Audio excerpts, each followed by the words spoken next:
Welcome to Building the Future, hosted by Kevin Horick. With millions of listeners a month, Building the Future has quickly become one of the fastest rising programs, with a focus on interviewing startups, entrepreneurs, investors, CEOs, and more. The radio and TV show airs in 15 markets across the globe, including Silicon Valley.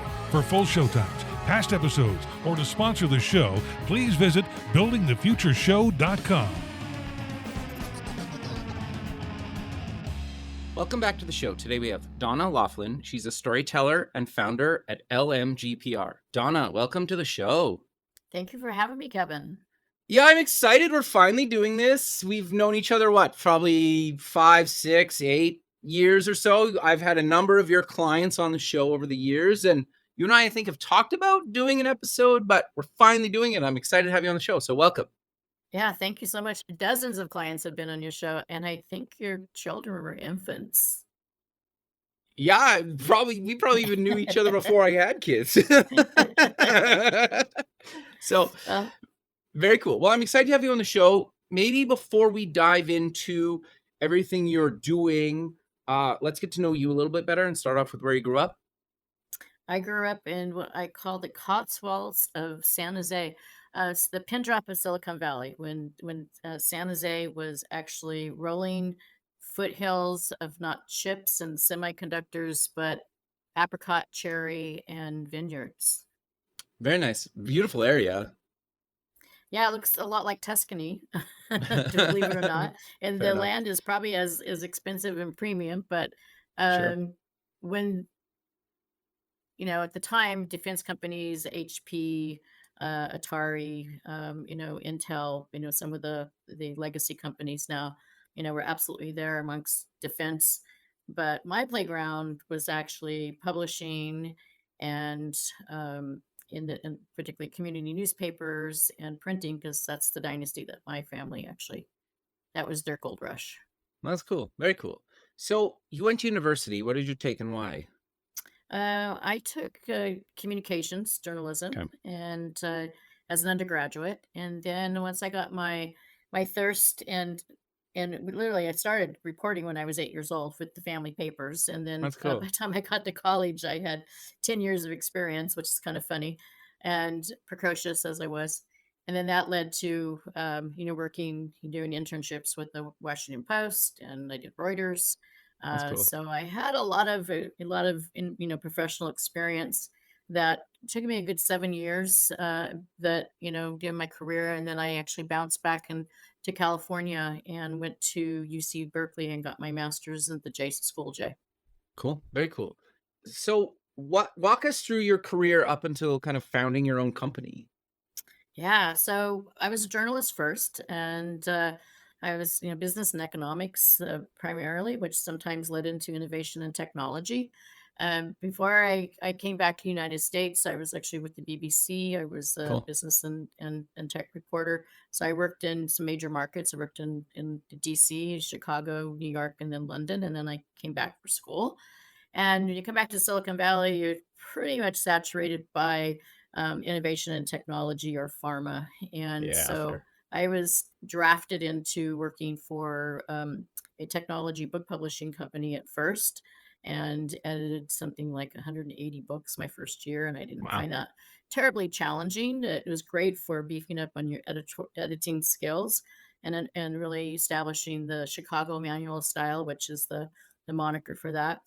And then I was recruited to a tech company at the time that was still fairly small, called 3Com Corporation. The Palm Pilot was kind Sure. of like all the rage. So that was my first introduction to working for a company. From there, I went from consumer electronics to networking, cybersecurity, infrastructure, bigger, data center, enterprise plays. And then we had a thing called the dot-com bubble, Yep. followed by a recession. And that's when I actually decided maybe I should come out on my own. Okay. So what made you decide to do that kind of during that period of time? Because a lot of people were maybe getting out of tech. Yeah, risk, challenge, and reward. Yeah. I had a moment, which I actually call the $5 and a half a tank of gas moment, Okay. where I was working for a very well-funded company that lost a big chunk of their funding and they needed to downsize. They Okay. also were asking for volunteers. And that was my moment where I had to say, you know what? Maybe I actually should be I should do take my napkin that I had a business plan on how to create a PR agency for emerging tech companies that were on in the Apple, the Google-esque, size, but were um, angel funded and maybe friends and family funded, but needed to have some nurturing and just jumpstart them. And so I thought about that, and I decided I would take the package. And the $5 and half a tank of gas moment was literally is when I took the check, looked, opened up my wallet to put the check. I had a $5 Mhm. bill, went to my car, at a half tank of gas, and I thought, wow, did I make the right decision? And I literally just drove straight to the business office and got my business license. And when I walked in and I saw this giant roster of all the things that I didn't do, such as barbershop, nails, mechanic, just all types of jobs, and there was no category for public relations. There was specialty services and so I was a little puzzled, like, what do I do? And so I wrote down my name and started a business and $50. And on my way from the business license office, I still didn't have the plan in my head. I was just kind of going through the velocity of change. And I called a venture capitalist. I called a reporter that I had been working with very closely over the years, and I called my former employer. And by the time I got home, I had three prospects, three opportunities, and the next day, That's I awesome. had deposited $20,000 of new business in my bank account, and I never looked back. So I realized that the dashboard is bigger than the rearview mirror, and that was the moment where it says you just can't look back. Oh, that's really cool. So you've been doing this for 20 plus years now on your own. How has the kind of industry changed to what it is today? And then let's maybe dive into kind of what you're doing now and kind of how it's evolved. Yeah. So when I started, I think in the Silicon Valley to San Francisco, which we're just going to describe the San Francisco Bay Area as one Yeah. big elasticized, valley. And there, there was a lot more meetups and just more energy and startup culture and accelerators and coming out of the dot-com bubble and the recession, there was just always, the persona of the Silicon Valley constantly reinventing. But I also had a lot of clients that were coming from out of the country, South Mm, America and interesting. India and Asia, Korea, different parts of the world. So it wasn't always just Silicon Valley. It was the Silicon Valley mystique, which is Ah, you hire the experienced and the brightest in certain categories. So what's changed is not the process of PR, but it's changed is the types of companies. So originally, I was working with like cybersecurity and enterprise and storage and SaaS, type companies. Then those technologies started evolving and going into places called our smart home and then our smart yeah. cars and then even smart tractors and other smart vehicles. And so the innovation and technology that were siloed started, being emerged and developed into all the things that we know and love, whether they're in our pocket or our home. Or as I always make a joke, it's of our home, our pocket, our house, or the rocket, whatever, wherever we are. I mean, we have all this access. In the past few years, there's been more on deep learning and eventually LLMs, and then the wonderkins of I think I call it the bookends of AI between NVIDIA and what's happening with Chat GPT and OpenAI. Um, I've been working with AI generated deep learning, smart learning companies for more than 10 years. So to me, Yeah. it's not new. And I think that's one of the things that I pride myself in is being able to work in really advanced technologies before they become popular. So once That's they cool. become popular, it becomes really saturated. And then what Right. happens, Yeah. you have to actually you determine how do you stay relevant? How do you actually, ensure that you're still the skin in the game? And as I think that's what the biggest changes in the past 5 years is the accelerators and think tanks and all the inertia continues to happen, but the VC culture has changed as well. So a lot of the silver hair people that I've been working with over the years are now retiring. You have more women in venture capital. You have younger, you have entrepreneurs that are going from having worked in companies now going into the VC arena. And so I think the texture of entrepreneurial and venture capitalists have changed quite a bit since the dot com. Yeah, interesting. Okay, so I think a lot of people maybe don't fully understand what kind of PR is and how it can actually help their business. And I've said this a million times before, and I'm sure you agree, is the tech is the easy part. It's like the sales, marketing, PR is the hard part of it. So do you want to walk us through kind of what you do and how you've worked with companies and how you help them? Because that's, I think, the real challenge with a startup. Yeah. Well, taking a tech, innovator's a brilliant idea and deconstructing it to actually tell a story is typically where I start. So oftentimes it's a whiteboard or it's a napkin, right? Yeah. Conversation. And so I call it the alphabet soup. It's like you put all the acronyms and you put all the tech in the science, but oftentimes the engineering inventor or co-founders of the company are so close to the innovation technology that even if it's purposely built to do something versus built and then applied to something, they often lose sight of their authentic, what I call the big moment, the aha moment, when they actually decided to put all their chips on the table to actually make that decision Yeah. to, create something and take to market. So I kind of have to go all the way back. And sometimes I go all the way back to like, well, did you play with Legos? Did you play with Lincoln Logs? Were you into Tetris? Were you know, what was that moment that you actually decided to study engineering and electrical, and why did you want to create something for aerospace, but you actually spent the last 20 years in automotive? Or if you come from automotive and now you want to create robots, like what, Interesting. so the big problems that they're solving in the real world scenario is really important. So I kind of look for the thread that I can pull all the way through, and then go back and once I deconstruct it, then go back and then construct the story that's going to be relevant, that is actually going to be purposeful, and it's also going to allow them to be the authority, Yeah, that interesting. and being a leader and telling that story. Yeah, and I think even just some of the companies you've passed me over the years to interview, they're doing something that actually has never been done before, right? Which is a whole nother level of complexity because that's really hard, like to try to teach people about something new that they didn't even know existed.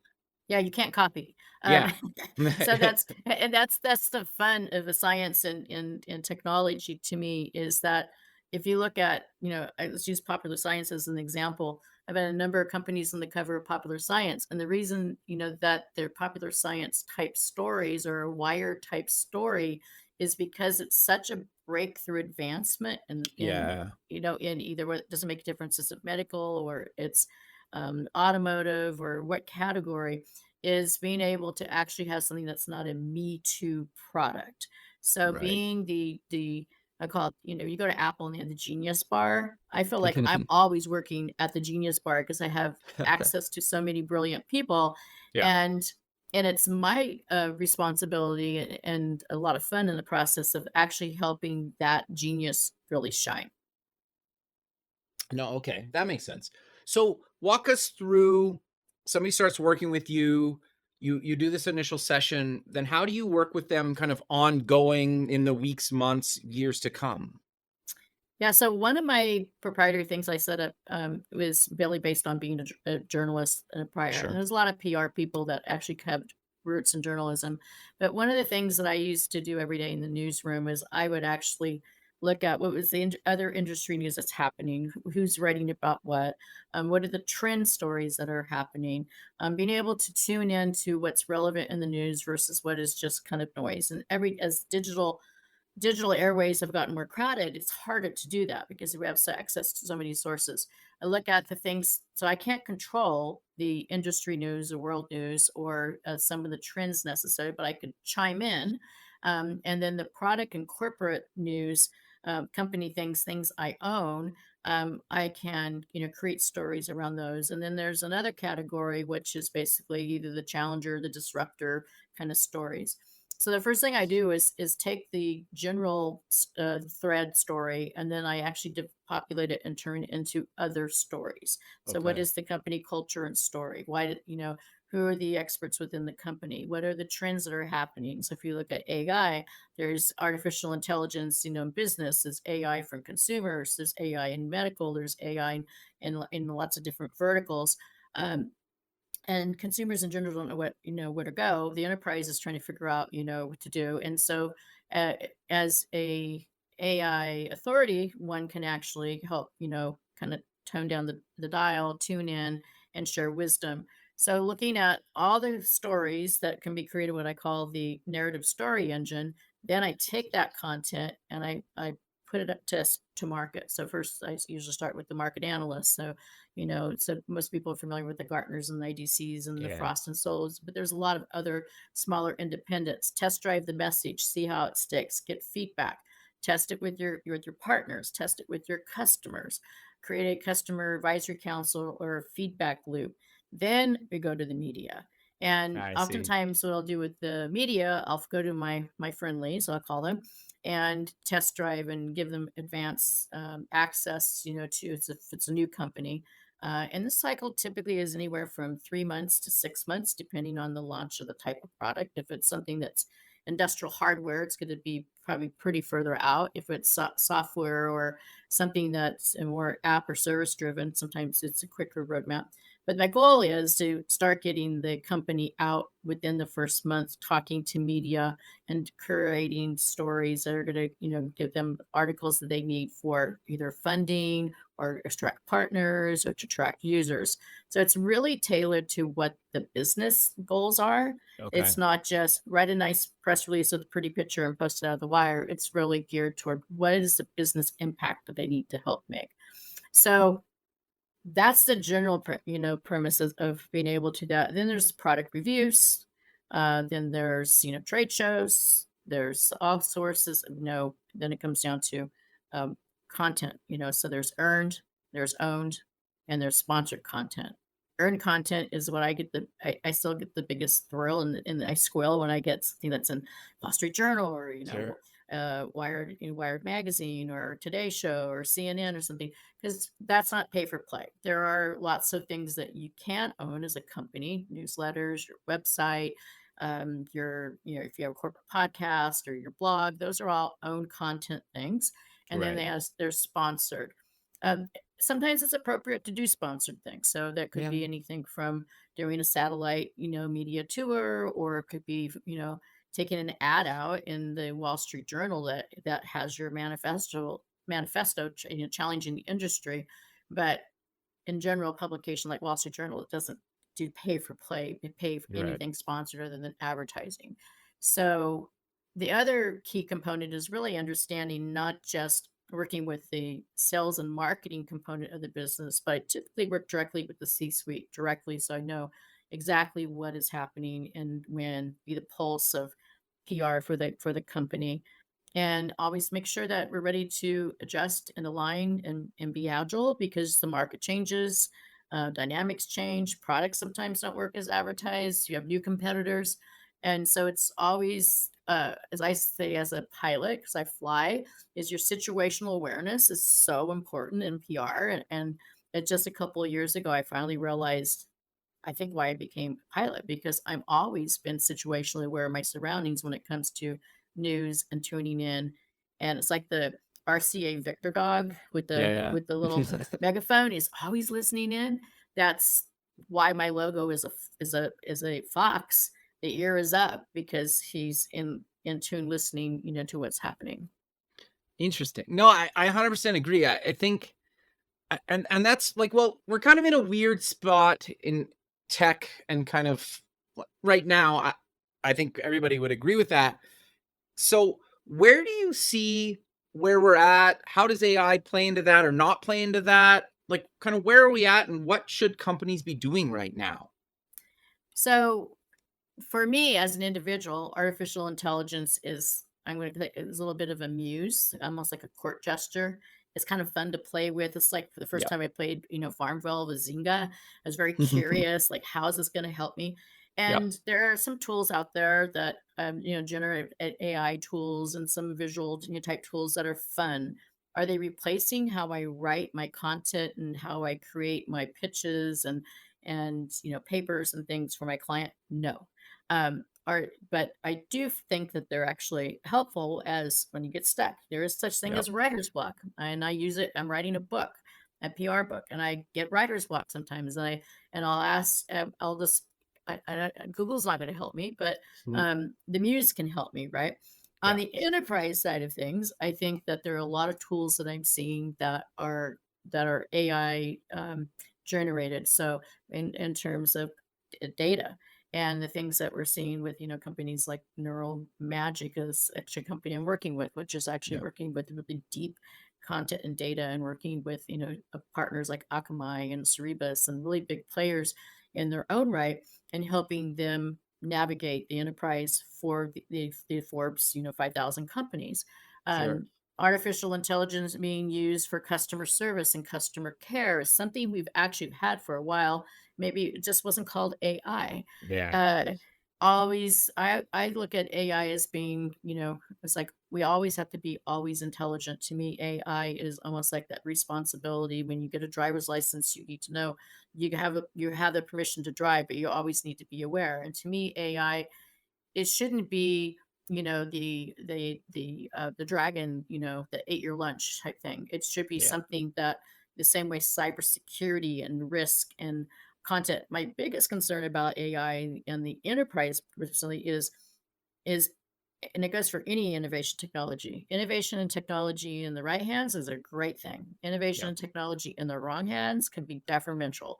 So when AI is being used by cyber criminals or AI is Yeah. being used by any criminal type of activity or impostering or anything that is within that category of cyber crimes, not a good thing. And so I think that's an area in the market that we're going to see more tools and Mm. successes in deploying. But I think the younger generation that grew up, Gen Z and younger, uh, they've always been connected and always on, Yeah. and Snapchat, and communities and worlds. I'm beginning to just talk and hear from parents that they're very concerned about AI, avatars and AI stuff, but it's very gamified and has that. I'm gonna say I was almost gonna say Game of Thrones, but I meant game. That digital game avatar that that kids are attracted to. Yep. So parental controls that we used to have to fight for internet on-ramp to the internet and social media, I think it's going to become a bigger problem, with AI. But I think AI in the enterprise is really where, businesses today should start educating themselves and determining, do I use certain AI tools in sales department, like, a Yep. CRM, or do I use AI in my customer service? How is it going to help me with my CapEx and my OpEx versus I'm just going to replace everybody? I think there's so Yeah. much FUD in it that everyone's going to be replaced. And my joke is what AI can't do your PR, but I can. Yeah. And but I'm going to use AI as a means to just maybe challenge and help me create things. Yeah. I the thing that I struggle with AI is it's the same with like being on the design side, right? It's like, are you worried about it? It's like, good luck getting a client to tell a computer what they need when they can't even communicate to a human being what they need to replace you, right? And even if that's the case, if everybody has that new baseline, you're going to be no different and you're just going to get lost because there's no creativity in that, right? Yeah, it's like drawing. Yeah. So if you give two people, Harold and purple crayon as an example, we all get, purple crayon to draw.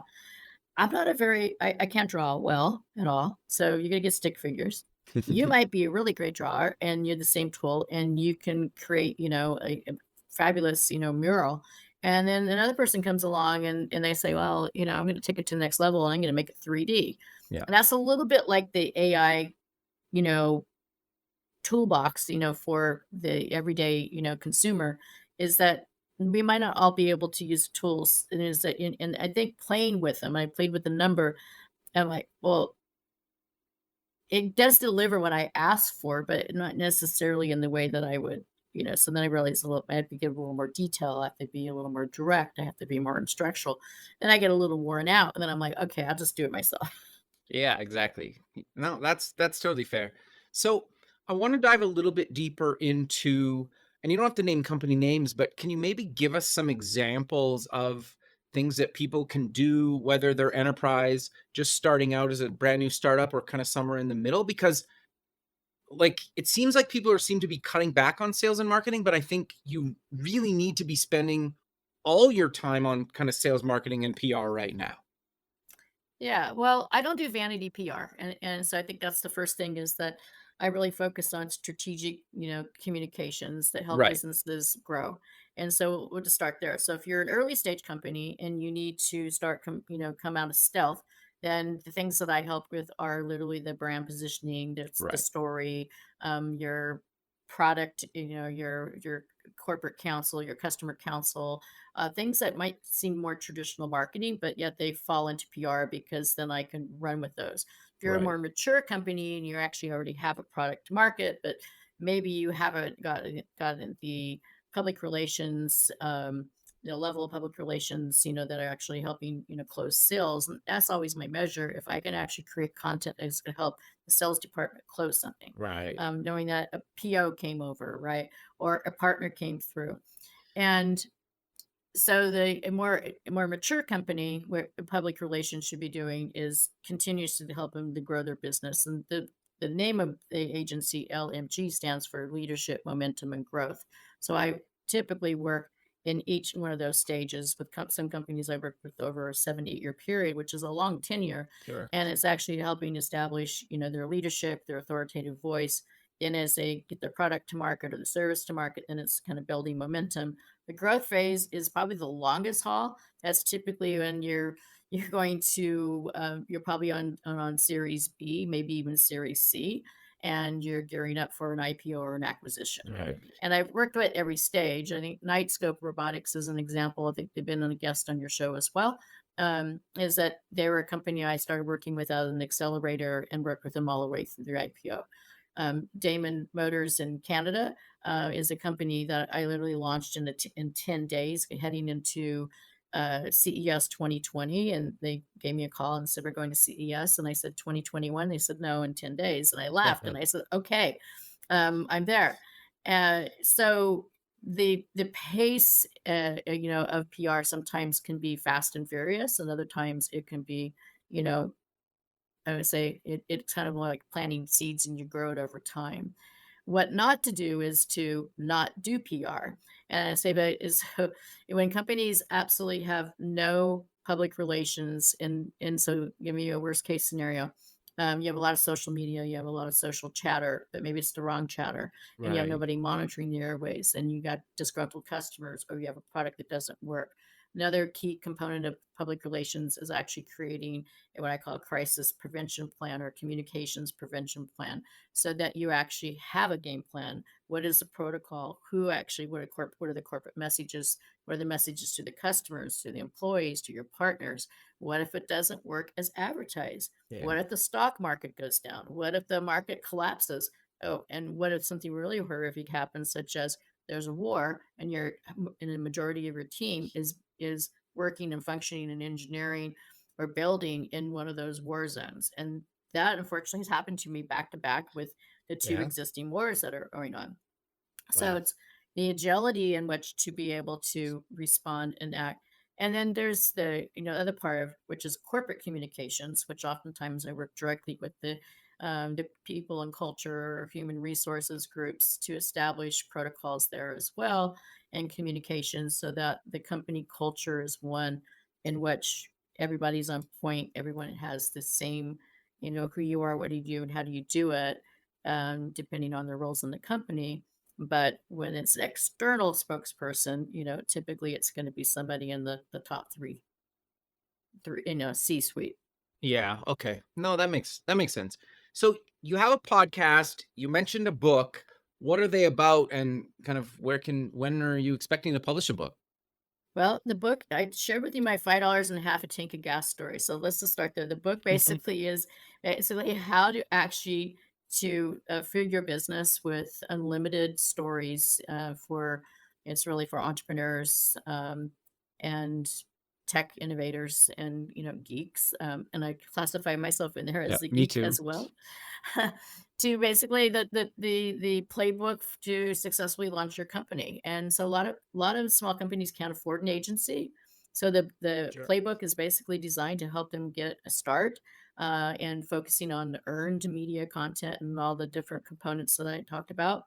The Currently, I have a newsletter. While I'm writing the book, I created a newsletter that's on LinkedIn called PR Pulse, which is basically a weekly newsletter. And each week, I address a different topic that a company needs to understand and learn in order to be successful and build and grow their business. So this week's topic was on how to create a perfect review. Last week's topic was on partners, and I touched video and all the different components.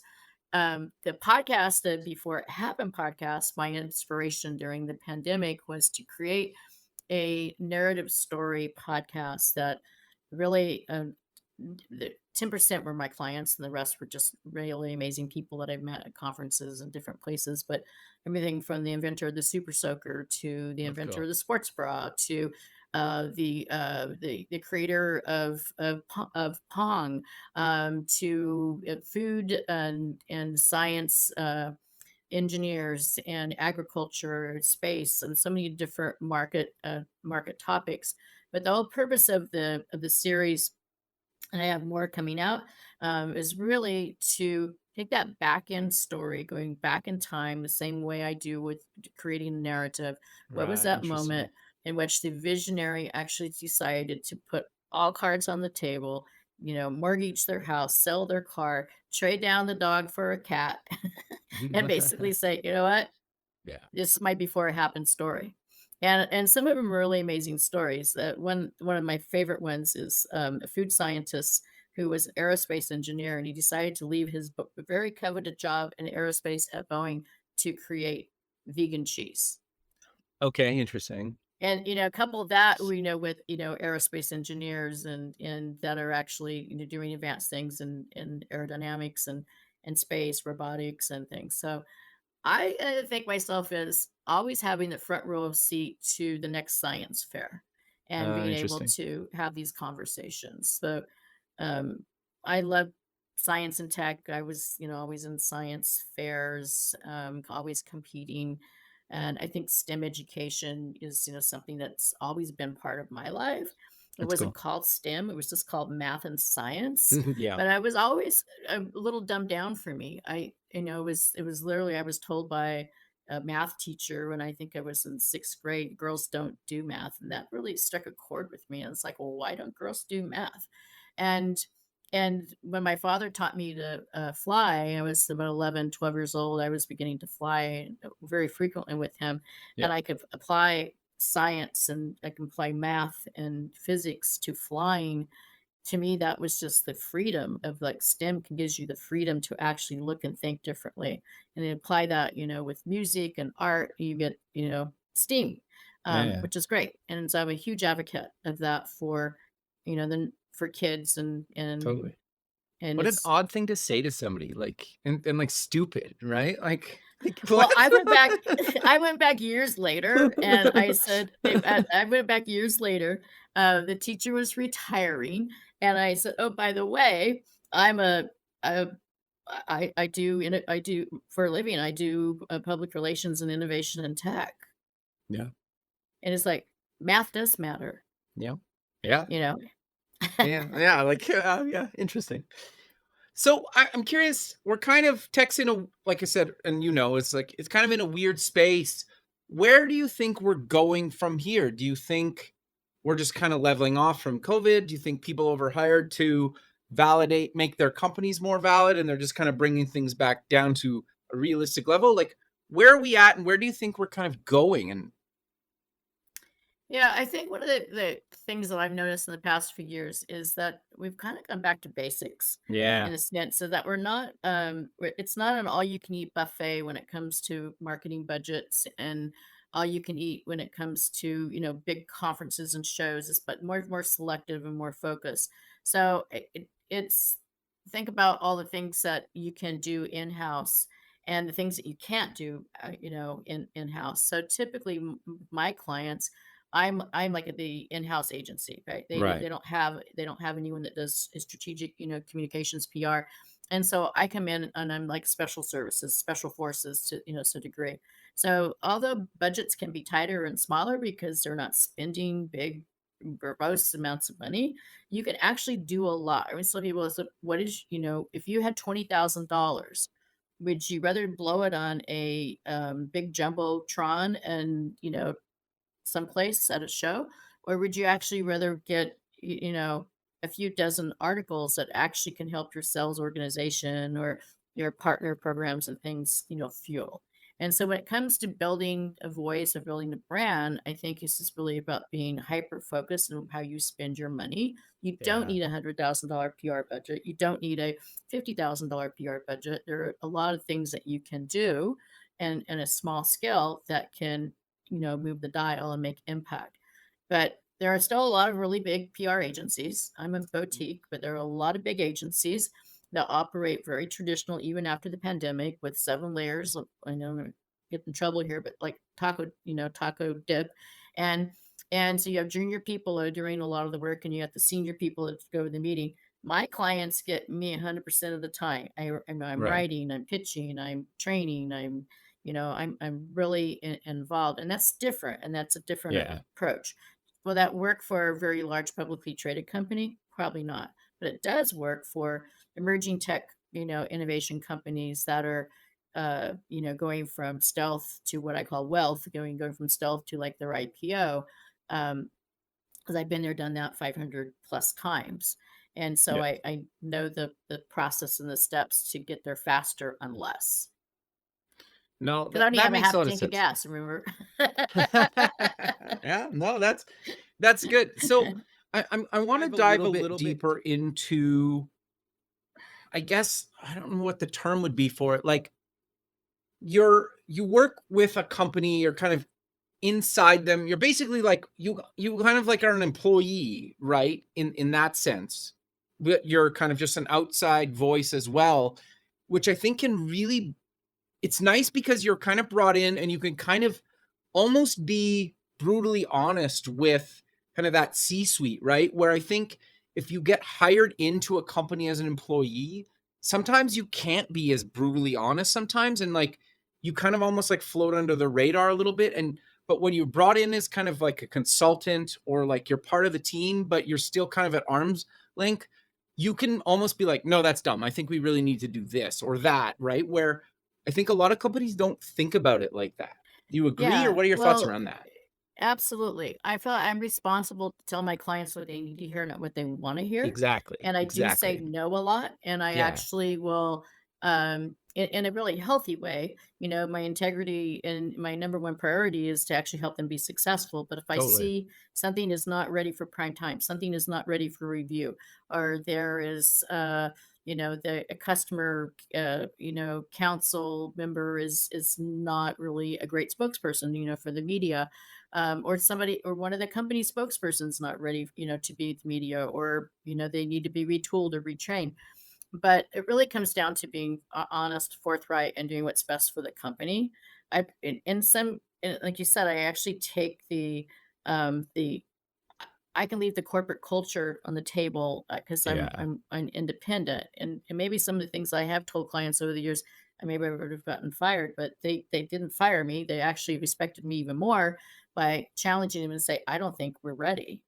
yeah, I don't think we can go to this trade show and demonstrate this product. We can't ship it out for product reviews. It's not prime time. There's nothing, it's harder to say no than it is to say yes, yeah, but 100%. it's my job to actually tell my client no, but find a better solution or a way to get there. Yeah, no, I think kind of because I think, and we talked about this before we started recording, is Like, my biggest problem with AI right now is, like, it's so overpromised on what it can do, and then when you actually get your hands on it, it's garbage. And there's been a few products over the last little while that's been the case, and I think somebody like you being like, "We are not ready. We are gonna get crushed if we release this."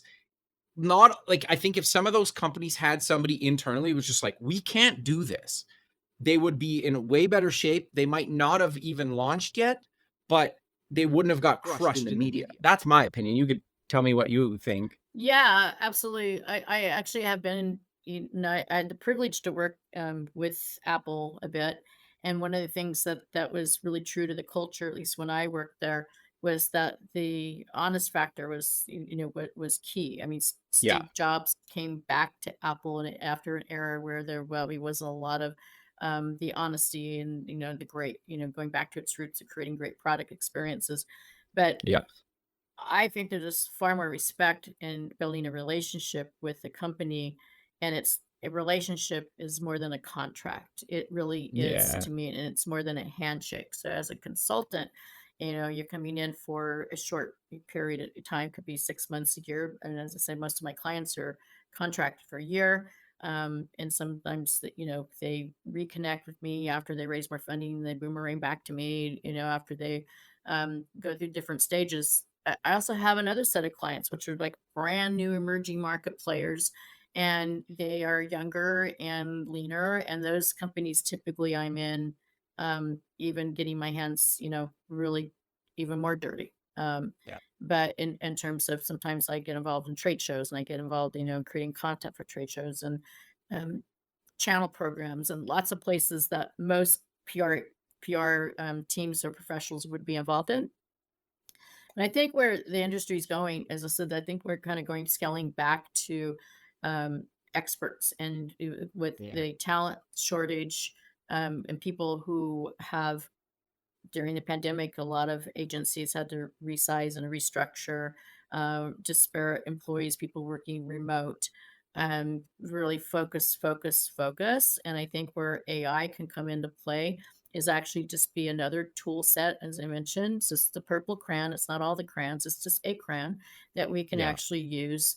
And I think there will probably be more tools. And we also have to be responsible with deciding what tools are best for us to use Totally. and I think that's our responsibility as consumers is to know, I mean, whether you're going to adopt or you're going to adapt. I personally rather get in and play with all the tools. It's like any new Totally. technology, get in and play with it. I have a huge vinyl collection as an example, but I also have Spotify, and I have a Yeah. vinyl collection because after CDs came out, I decided I'm going to go back out and buy all the vinyl that I never had. Sure. Yeah. And Fair. but I respect vinyl, and so it's very similar Yeah. to PR. Is I like the old school traditional structural PR, but at the same time, I'm really happy that we are in the digital world, that I could actually issue and reach more people, more editors, more content faster in the digital era than I could, 20 years ago. Yeah, that's actually really interesting because I always say, because sometimes like this show airs on some FM stations and people are like, why do you care? It's like, well, why wouldn't I care? Like, I want to be on everything, new, old, and everything in between. Like, and if something new comes out, like, I'd want to have my content on that. Like, I don't care, Yeah, like, if it's new or old. Like, I love vinyl. I think it sounds actually better than uh any of the streaming services, but like I but like the it's scratchy also sound. about, yeah, but it's also about kind of like context too. Like sometimes, well, obviously I'm not going to bring a record to listen in my car, but like, if you're at home and you're trying to listen to music, it's, to me, it's like put it on the turntable. So I think shifting that mindset of like, we need to do this one thing. It's like, no, no, no, we need to do what makes the most sense across all whatever mediums make sense to like get our companies out there, right? Well, the cool thing is, I mean, the show is called Building the Future, and I help build companies. But we have to know where we've been in order to Totally. know where we're going. And Totally. that's the part that so many people don't. I was talking to it was at the grocery store, and this young kid had I overheard a conversation. He was talking to his friend about, oh, he wanted such and such car, and and he didn't want a gas, he didn't want an EV car, he wanted a fuel car because he wanted to know the mechanics of how it worked.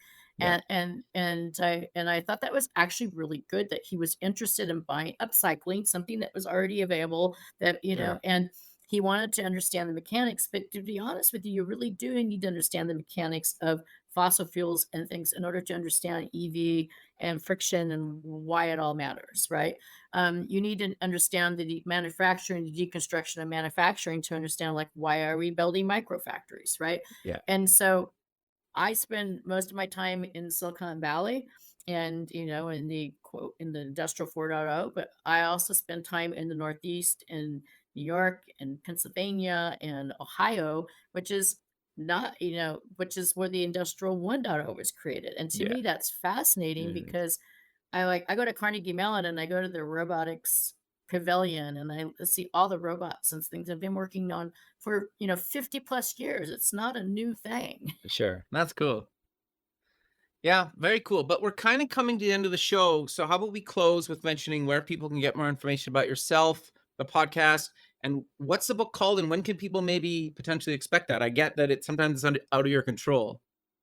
Yeah, well, AI's not writing it, so it's taking me a little longer. You can find me on LinkedIn at just Donna Loughlin, Loughlin. The agency is LMGPR. It stands for Leadership, Momentum, and Growth. And my newsletter is on LinkedIn as well. The book, I hope, is going to come out before the holiday season because I've already started book two, which is Okay. crazy. Book one is not done, but I started book I two, get it. I get it. and it will take you on a journey from $5 and half a tank of gas all the way into the future of the world of, I call, Barbarella, and kind of what the places in that will go. Innovation and technology is a foundation. Has been really kind to me in my career, but it's also a foundation, I think, for learning and understanding. Sure. Uh, you read Ray Bradbury books or you watch science fiction and movies. We are living. We're actually in that now. It is the literally the Jetson world. No, very cool. I'm curious, what's book two about then? Or do you want to share that? Not But yet. yeah, book two is more of it's a adjunct to the playbook. It actually Okay. breaks it down into more the deep narrative story, like how to write your story Got it. and the principles, the fundamental principles. And everybody has a story. One of my favorite things to do is to go into a counter at any given restaurant in the world, and I've been to 81 countries, and sit next to somebody that they have a story. And people, I don't Yes. know what, if it's just I have a face that people want to tell me something, but since I was a kid, that was my number one thing, is like people's stories. I became a journalist because of that, Sure. and I stay in PR because of that. Very cool. Well, Donna, appreciate you taking the time out of your day to be on the show and sending me all your clients over the last number of years. And, I look forward to keeping in touch with you, and have a good rest of your day. Absolutely. Thank you so much, Kevin. Thank you. Okay. Bye. Thanks for listening. Please visit our website at buildingthefutureshow.com to join the free community, sign up for our newsletter, or to sponsor the show. The music is done by Electric Mantra. You can check him out at electricmantra.com and keep building the future.